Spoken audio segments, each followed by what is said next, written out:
আজকে আপনাদের পার্বত্য চট্টগ্রামের রক্তঝরা ইতিহাস সম্পর্কে বলবো।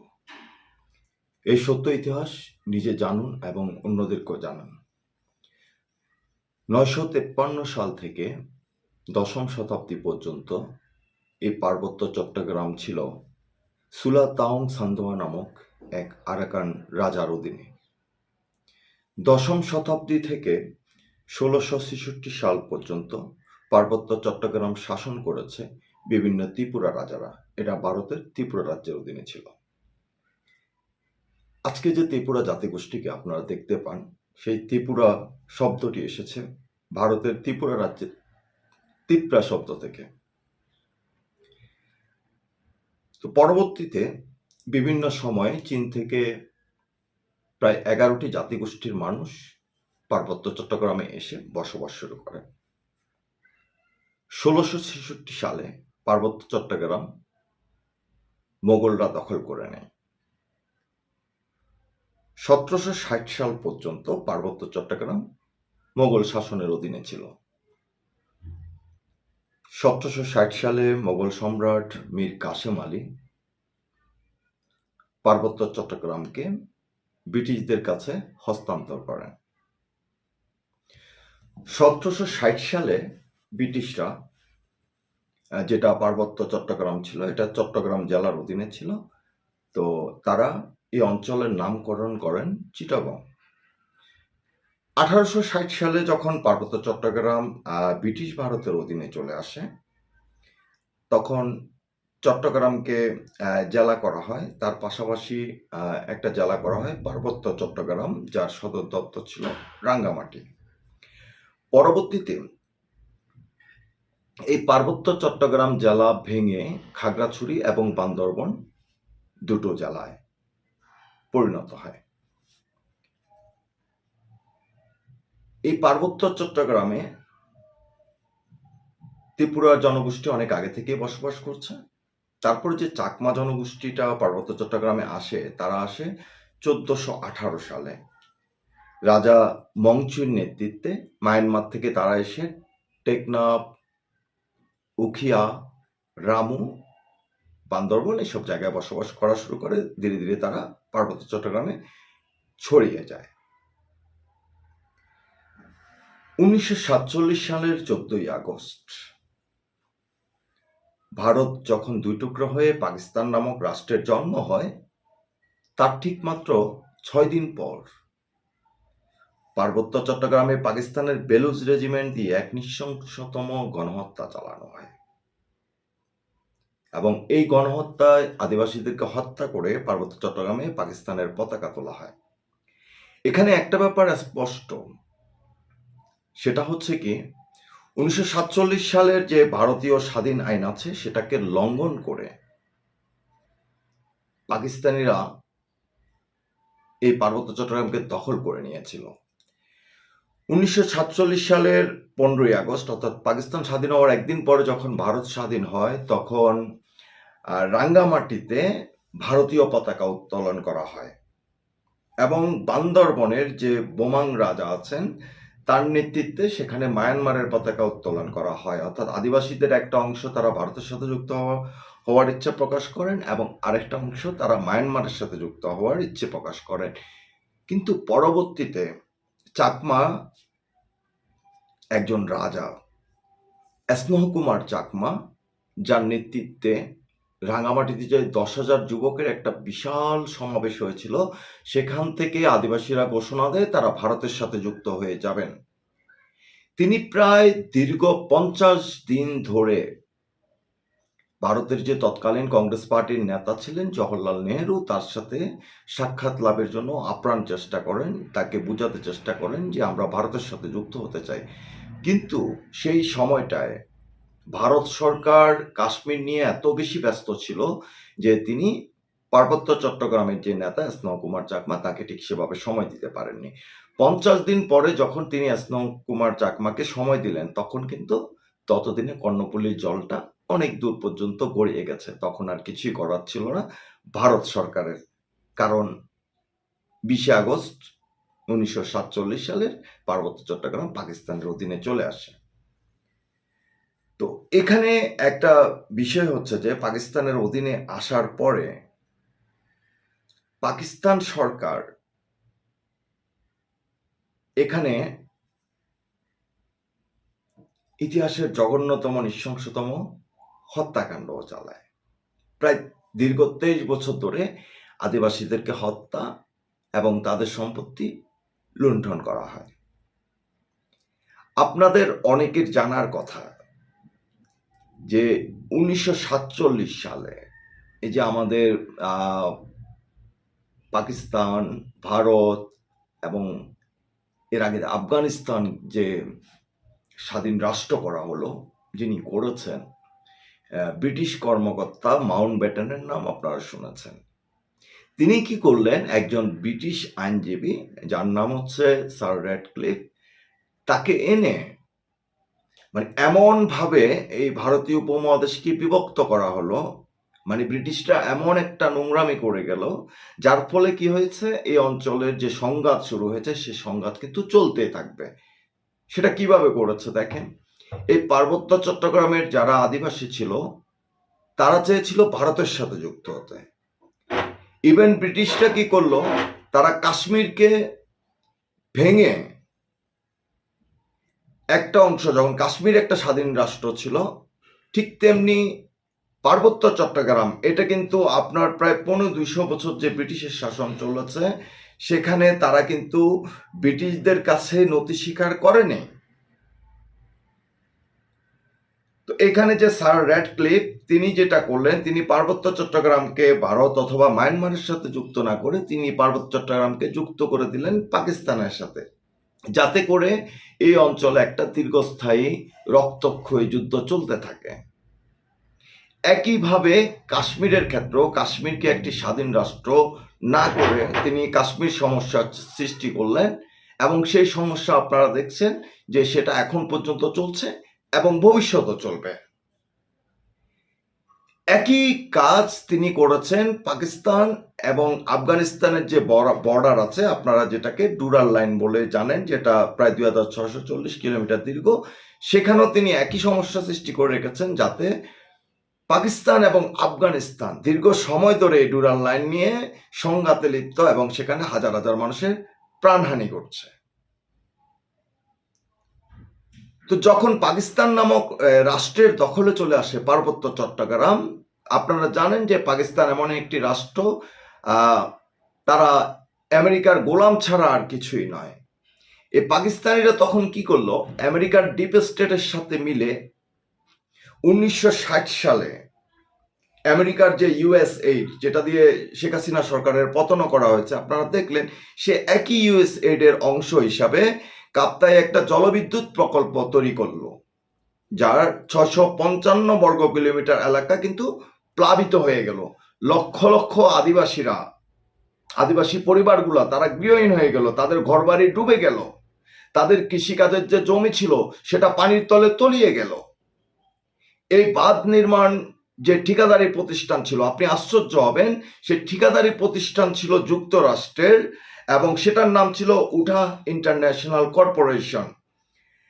এই যে লক্ষ লক্ষ আদিবাসী তাদের আবাসভূমি থেকে বিচ্যুত হয়ে গেল, তাদের জন্য যে অনুদান এসেছিল $5,90,00,000, সেই টাকাও পাকিস্তানিরা মেরে দিয়েছে মাত্র $25,00,000 আদিবাসীদেরকে ক্ষতিপূরণ দিয়ে। অর্থাৎ আদিবাসীদের যে 60% পরিবার ছিল তারা একটা পয়সাও পায় নাই।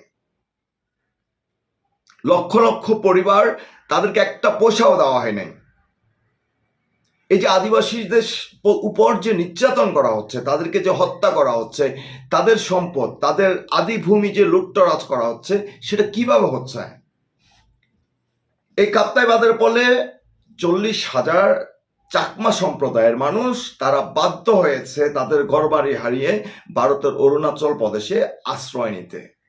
অসংখ্য ত্রিপুরা এবং মারমা জনগোষ্ঠী পরিবার তারা বাংলাদেশ ছেড়ে তারা ভারতের ত্রিপুরা সহ বিভিন্ন রাজ্যে আশ্রয় গ্রহণ করে। এই যে বর্বরতা, এই যে ডিপ স্টেট মার্কিন ষড়যন্ত্র পাকিস্তানিরা আমেরিকার সাথে মিলে আদিবাসীদের উপর চালালো, ইতিহাসের জঘন্যতম একটা ষড়যন্ত্র, এটার সমাধান কিন্তু আজও হয়নি। 1960 সালের পর 1965 সালে পাকিস্তানিরা একটা আইন পাশ করলো, এবং যে আইনে বলা হলো যে 15 বছর ধরে বা তার বেশি সময় ধরে যদি আপনি পার্বত্য চট্টগ্রামে বসবাস করেন তাহলে আপনি সেখানে জমি কিনতে পারবেন। এবং এই যে পাকিস্তান সরকার যে তারা এই আইনটি করলো 1965 সালে, তারা আদিবাসীদের সাথে কোনো প্রকার পরামর্শ বা আদিবাসীদের কোনো মত নেয় নাই, আদিবাসীদের মতের কোনো তোয়াক্কাই করা হয় নাই। এবং এভাবে তারা উন্নয়ন প্রকল্পের নামে লক্ষ লক্ষ আদিবাসীদেরকে বাংলাদেশ ছাড়া করেছে। এভাবে 1966 সাল থেকে এই পার্বত্য চট্টগ্রামে বাঙালিদের পুনর্বাসন প্রক্রিয়াটা শুরু করে হচ্ছে পাকিস্তান সরকার। আপনি একজন বাঙালি হিসাবে অথবা আমি একজন বাঙালি হিসাবে আমি এটাকে স্যালুট করছি। হ্যাঁ, কারণ আমরা তো মানুষ নই, আমরা আসলে মানুষ হইতে পারিনি, আমরা ইতিহাস জানি না। এই পাকিস্তানিরা 1965 সালে পার্বত্য চট্টগ্রামের আদিবাসী সম্প্রদায়ের সাথে যে কাজটা করেছে, ঠিক একই কাজ যখন 2019 সালে ভারতের নরেন্দ্র মোদী সরকার তারা যখন সংবিধানের 370 অনুচ্ছেদে একই কাজ কাশ্মীরের মানুষের সাথে করলো, তাদের যে প্রদত্ত সুবিধা আছে সেটা বাতিল করে তারা রাষ্ট্রপতির মাধ্যমে একটা অধ্যাদেশ জারি করে এমন একটা আইন করলো যেখানে দেখা গেল কি ভারতের যে কোনো রাজ্যের অধিবাসীরা তারা এখন থেকে কাশ্মীরে যেতে পারবেন, তারা সেখানে জায়গা সম্পত্তি কিনতে পারবেন, তারা সেখানে বসবাস করতে পারবেন। এতে করে কি হলো? আপনি প্রতিবাদ করলেন, একজন মুসলমান হয় না, কাশ্মীর তো ভারত খেয়ে দিচ্ছে, পাকিস্তানিরা প্রতিবাদ করলো। কিন্তু 1965 সালে যখন একই জঘন্য কাজ পাকিস্তানিরা পার্বত্য চট্টগ্রামের আদিবাসীদের সাথে করেছে, সেটার প্রতিবাদ কিন্তু আপনারা করেননি, আজও সেটার প্রতিবাদ হয়নি। ভারত যদি কাশ্মীরের সাথে একটা আইন করে সেটাকে আপনি প্রতিবাদ জানান, আপনি বলেন যে এটা মুসলমানদের উপর হিংস্রতা হচ্ছে, এইটাতে অনেকে পাকিস্তানিরা বলার চেষ্টা করেছে অথবা কাশ্মীর অধিবাসী যে এটা আমাদের ভাষা এবং সংস্কৃতি কাশ্মীরের মানুষের, সেটার উপর আঘাত আসবে, এভাবে যদি ভারতীয়রা আয়সা এখানে বসবাস শুরু করে তাহলে কাশ্মীরের যে নিজস্ব স্বকীয়তা আছে, ঐতিহ্য আছে, সেগুলো থাকবে না, এগুলো ধ্বংস হয়ে যাবে। এবং একটা সময় কাশ্মীরের যে অরিজিনাল মানুষজন যারা কাশ্মীরে বসবাস করেন তারাই সেখানে সংখ্যালঘু হয়ে যাবেন। তাহলে পার্বত্য চট্টগ্রামের ক্ষেত্রে কি হচ্ছে? পার্বত্য চট্টগ্রামে 1966 সাল থেকে 65 সালে এই আইন করে পাকিস্তান সরকার 1966 সাল থেকে যে বাঙালিদেরকে পুনর্বাসন করা শুরু হয়েছে, এতে করে কি হয়েছে? পাকিস্তানে পার্বত্য চট্টগ্রামে যে সমস্ত আদিবাসীরা থাকেন, উন্নয়ন প্রকল্পের নামে ভারত যেমন কাশ্মীরের মানুষকে গড়চ্যুত করছে, তাদের জায়গাচ্যুত করছে, ঠিক একই কাজ তো বাংলাদেশে হয়েছে। বাংলাদেশের পার্বত্য চট্টগ্রামে এই উন্নয়ন প্রকল্পের নামে লক্ষ লক্ষ আদিবাসীদেরকে তাদের ঘরবাড়িচ্যুত করে ভারত অথবা মায়ানমারে যেতে বাধ্য করা হয়েছে, তাদের ঘরবাড়ি ছিনিয়ে নেওয়া হয়েছে, তাদেরকে হত্যা করা হয়েছে, বিভিন্ন সাম্প্রদায়িক সংঘাত সৃষ্টি করা হয়েছে, যেটা আপনারা কাশ্মীরে দেখেন। একই সাম্প্রদায়িক সংঘাত, পাহাড়ি বাঙালি সংঘাত পার্বত্য চট্টগ্রামে সৃষ্টি করা হয়েছে। কিন্তু এটা নিয়ে তো আপনারা কোনো কথা বলেন না, এটা নিয়ে তো আপনাদের কোনো মানবতা আসে না। কেন? কারণ তারা আদিবাসী। আপনি যে কাশ্মীরে হলে আপনি সেটাকে নিয়ে প্রতিবাদ করবেন, কিন্তু পার্বত্য চট্টগ্রামে অন্যায় হলে আপনি সেটাকে অন্যায় হিসাবে দেখবেন না, আপনি সেটাকে প্রতিবাদ করবেন না, আপনি সেটা আপনার বিবেককে আঘাত করে না। আপনি কি জানেন অস্ট্রেলিয়ার যে প্রধানমন্ত্রী ছিল তিনি অস্ট্রেলিয়ার যে মূল আদিবাসী ছিল অ্যাবরজিন, তাদের কাছে ক্ষমা চেয়েছেন এত বছর পরে? পার্বত্য চট্টগ্রামের আদিবাসীদের সাথে ব্রিটিশরা যে অন্যায় করেছে সে অন্যায়ের জন্য একদিন ব্রিটিশদেরকেও ক্ষমা চাইতে হবে, ওই পাকিস্তানিদেরকেও ক্ষমা চাইতে হবে। এবং বাংলাদেশের যে সমস্ত সরকার বিভিন্ন সময়ে এই আদিবাসীদের উপর অন্যায় অত্যাচার করেছেন এবং এই সুযোগগুলো সৃষ্টি করেছেন তাদেরকেও কিন্তু ক্ষমা চাইতে হবে, না হলে আপনারা নিজেদেরকে মানুষ হিসাবে পরিচয় দিতে পারবেন না। আজকে আপনি নিজে চিন্তা করেন 1975 সালের পরে 1975 সালের পরে আপনার এখানে আরেকটা বিষয় বলে নেওয়া দরকার, সেটা হচ্ছে 1971 সালে যখন বাংলাদেশ স্বাধীন হয়, 1972 সালে 15ই ফেব্রুয়ারি আদিবাসীরা তাদের একটি স্বাধীন রাষ্ট্র প্রতিষ্ঠার জন্য, যেভাবে কাশ্মীরের জনগণ তাদের একটা স্বাধীন রাষ্ট্র প্রতিষ্ঠার জন্য আন্দোলন করছে, সে একইভাবে পার্বত্য চট্টগ্রামের মানুষ তাদের একটি স্বাধীন রাষ্ট্রের জন্য তারা জনসংহতি সমিতি গঠন করে। 1973 সালে তারা জনসংহতি সমিতির যে সশস্ত্র সংগঠন আছে শান্তি বাহিনী, যাকে আপনারা জেএসএস বলেছিলেন, যার প্রধান ছিল সন্তু লারমা, জ্যোতিরিন্দ্র বদিপ্রিয় সন্তু লারমা, কাশ্মীরের জনগণ যদি স্বাধীন কাশ্মীরের জন্য সশস্ত্র সংগ্রাম করে তবে আপনি বলবেন যে এটা রাইট। কিন্তু পার্বত্য চট্টগ্রামের আদিবাসীরা যদি তাদের স্বাধীন রাষ্ট্রের জন্য সশস্ত্র সংগ্রাম করে তখন আপনি বলবেন যে না ভাই, এটা তো রাইট না, এটা রং। কারণ আপনি তো নিজেকে মানুষ হিসাবে ভাবতে পারেন নাই, আপনি মানুষের অধিকারের কথা ভাবেন না। কাশ্মীরের ভাষা সংস্কৃতিতে আঘাত আসে, একইভাবে যখন পার্বত্য চট্টগ্রামে আপনি এভাবে লক্ষ লক্ষ মানুষকে সেখানে বাঙালিদেরকে পুনর্বাসন করেন, তাহলে সেখানকার যে মূল জনগোষ্ঠী আছে আদিবাসীরা, তাদের ভাষা সংস্কৃতি থেকে আঘাত আসে না? বাংলাদেশ স্বাধীন হওয়ার পরে মানবেন্দ্র লারমা, যিনি জনসংহতি সমিতি প্রতিষ্ঠিত করেছিলেন, তিনি বাধ্য করেন বঙ্গবন্ধু সরকারকে আদিবাসীদেরকে স্বীকৃতি দিতে। তখন বঙ্গবন্ধু শেখ মুজিবুর রহমান তিনি আদিবাসীদেরকে ক্ষুদ্র নিগোষ্ঠী হিসাবে স্বীকৃতি প্রদান করেন। বঙ্গবন্ধু তিনি চেয়েছিলেন পার্বত্য চট্টগ্রামে শান্তি প্রতিষ্ঠা করতে, কিন্তু বঙ্গবন্ধুকে হত্যা করার পরে কি হয়েছে? 1975 সালে রাষ্ট্র ক্ষমতা দখল করে জিয়াউর রহমান পার্বত্য চট্টগ্রামে আদিবাসীদের উপর নৃশংসতম গণহত্যা শুরু করেন। আবার 1980 সালে জিয়াউর রহমান অন্যায়ভাবে সমতল থেকে 1 লক্ষ বাঙালিকে পার্বত্য চট্টগ্রামে পুনর্বাসন করেন, আদিবাসীদের ঘরবাড়ি উচ্ছেদ করে। আমরা যারা বলি যে ইতিহাস সবসময় সত্য, ইতিহাস সত্য কথা বলে, আপনি ইতিহাস জানেন। পার্বত্য চট্টগ্রামে আপনি সমতল থেকে 1 লক্ষ বাঙালিকে এনে বসিয়ে দিচ্ছেন তাদের জায়গা সম্পত্তি দখল করে। একই কাজ যদি আজকে পার্বত্য চট্টগ্রামে 2 লক্ষ বাঙালিকে কুমিল্লা অথবা রংপুরে পুনর্বাসন করার জন্য যদি আজকে ইউনূস সরকার উনি একটি আইন করে, আপনার কি মনে হয় রংপুরের মানুষ অথবা কুমিল্লার মানুষ সেটা মেনে নিবে? পৃথিবীর কোনো এলাকার মানুষ এই অবৈধ আইন মানতে পারে না। কাশ্মীরের মানুষ যেমন করে মানতে পারতেছে না যে ভারতের বিভিন্ন রাজ্য থেকে এসে কাশ্মীরে বসবাস করবে, সেখানে জায়গা কিনতে পারবে, স্থায়ী হতে পারবে, সেটা যেমন পার্বত্য আদিবাসীরা কিভাবে মানবে ভাই? আপনি তো তাদের প্রতি অত্যাচার করেছেন, অন্যায় করেছেন, আপনি আইন লঙ্ঘন করেছেন। এবং জিয়ার এই কাজের পর থেকে জিয়াউর রহমান যে এই কাজটা করেছেন সামরিক বাহিনী দিয়ে, এটা সম্পূর্ণ করেছেন মার্কিন ডিপ স্টেটের চক্রান্তে। কারণ জিয়াউর রহমানের সরকারকে ক্ষমতায় বসিয়েছিল মার্কিন ডিপ স্টেট, বঙ্গবন্ধুকে হত্যা করে হেনরি কিসিঞ্জারকে দিয়ে।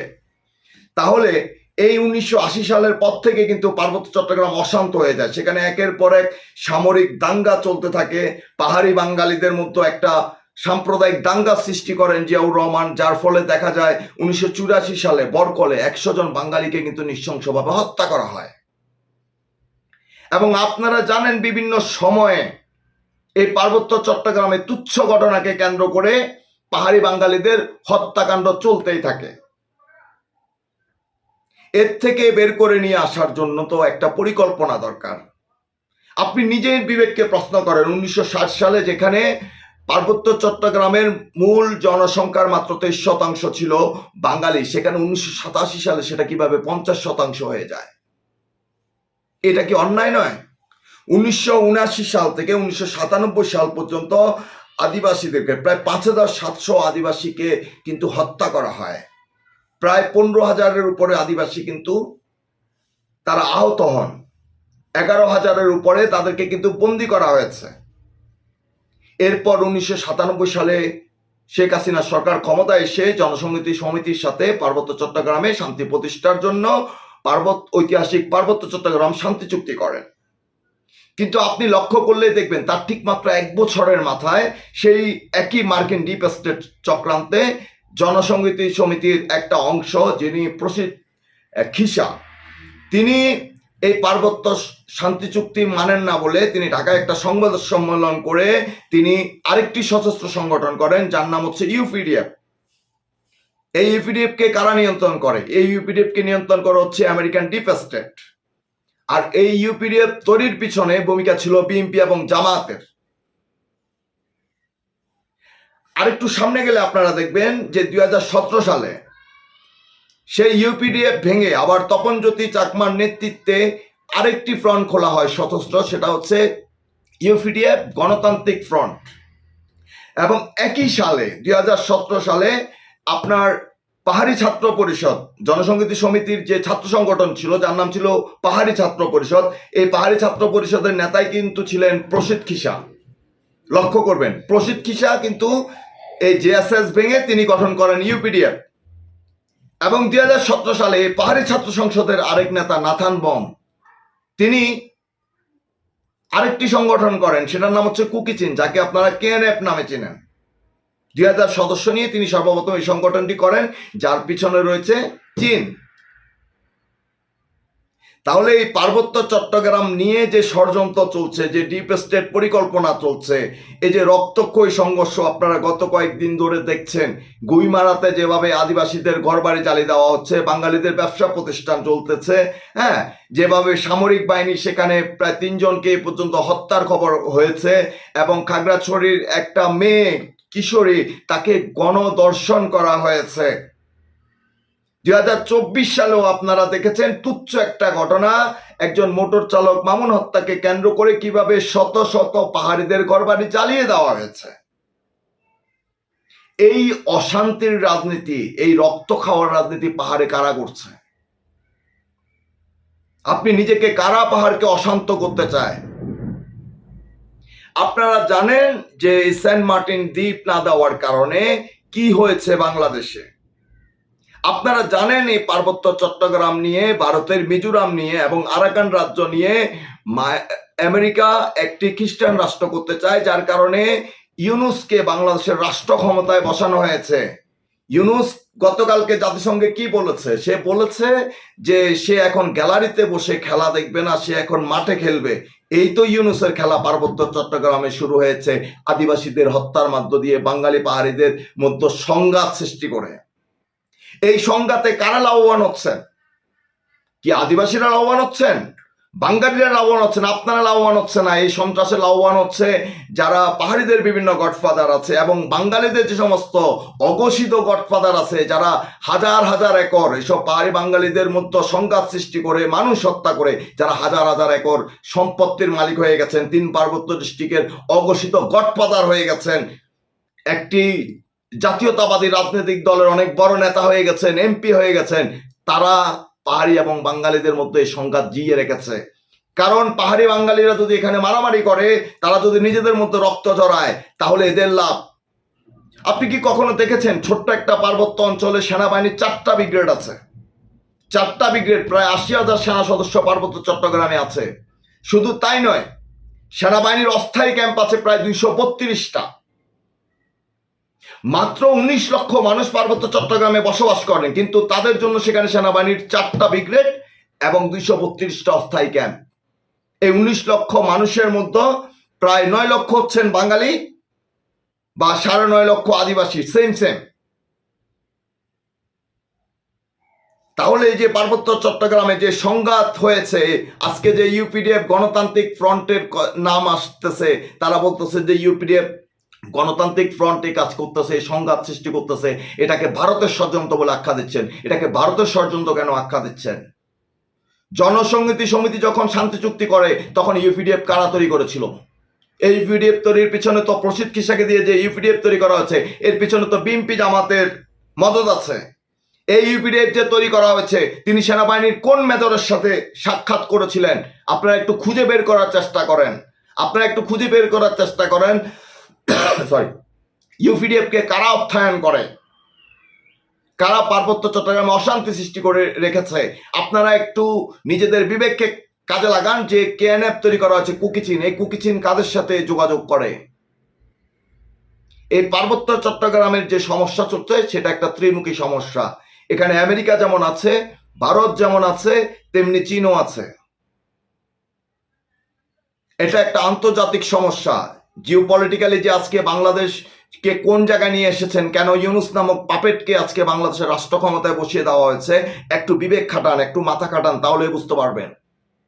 সামান্য তুচ্ছ ঘটনাকে কেন্দ্র করে কেন পার্বত্য চট্টগ্রামে রক্তের বন্যা বয়ে যায়, শত শত মানুষ নিহত হয়, কেন হাজার হাজার মানুষের ঘরবাড়ি জ্বলে, কাদের লাভ? এই পার্বত্য চট্টগ্রামে ভূমি খেকো কারা? কারা হাজার হাজার একর সম্পত্তির মালিক হয়ে গেছে? কাদের নামে পার্বত্য চট্টগ্রামে হাজার হাজার ভূমি রেকর্ড হয়েছে? সেই সমস্ত নেতাদেরকে খুঁজে বের করেন। আপনারা কাদের বলি হচ্ছেন? এই যে পাহাড়ি ছাত্র পরিষদের বিরুদ্ধে বাঙালি ছাত্র পরিষদ করা হয়েছে, কেন? সংঘাত সৃষ্টি করার জন্য। সংঘাত হলে কার লাভ? সংঘাত হলে আমেরিকার ডিপ স্টেটের লাভ। বাংলাদেশ অশান্ত হলে কার লাভ? আমেরিকার ডিপ স্টেটের লাভ। বাংলাদেশকে নিয়ে যে রাজনীতি চলছে, এই রাজনীতি এখন থেকে শুরু হয় নাই, এই রাজনীতির শুরুটাই করে দিয়েছিলেন ব্রিটিশ স্যার র্যাডক্লিফ। বিভিন্ন সময়ে সেনাবাহিনীর ক্যাম্পগুলোতে আদিবাসী নারীরা ধর্ষিত হচ্ছে। কেন? কেন ভিতরে ভিতরে বিভিন্ন অস্থায়ী ক্যাম্পগুলো, নিজের জন্মভূমিতে কেন আদিবাসীরা পরাধীন? কেন তাদেরকে সেনা ব্যারাকের মধ্যে থাকতে হয়? তাদের স্বাধীনতা নাই। আজকে পার্বত্য চট্টগ্রামের মানুষ যে সমস্যার সম্মুখীন হয়েছে, একই সমস্যার মানুষ কিন্তু কাশ্মীরেও চলছে, সেখানে শান্তি নাই।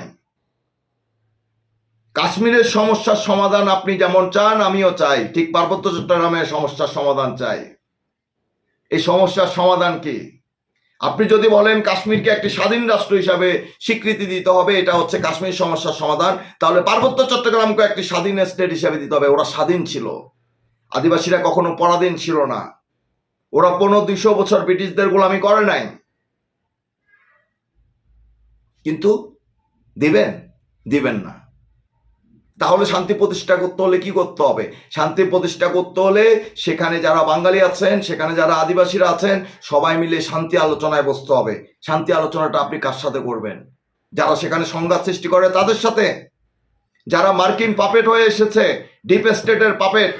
আজকে যে সেন্ট মার্টিনকে নিয়ে বলা হচ্ছে, আজকে যে বাংলাদেশের রাঙ্গামাটি বান্দরবনে আপনার আরাকান আর্মিরা এসে জলকেলি খেলতেছে, আজকে যে পার্বত্য চট্টগ্রাম অশান্ত হচ্ছে, এই সব কিছু হচ্ছে আমেরিকান ডিপ স্টেটের খেলা।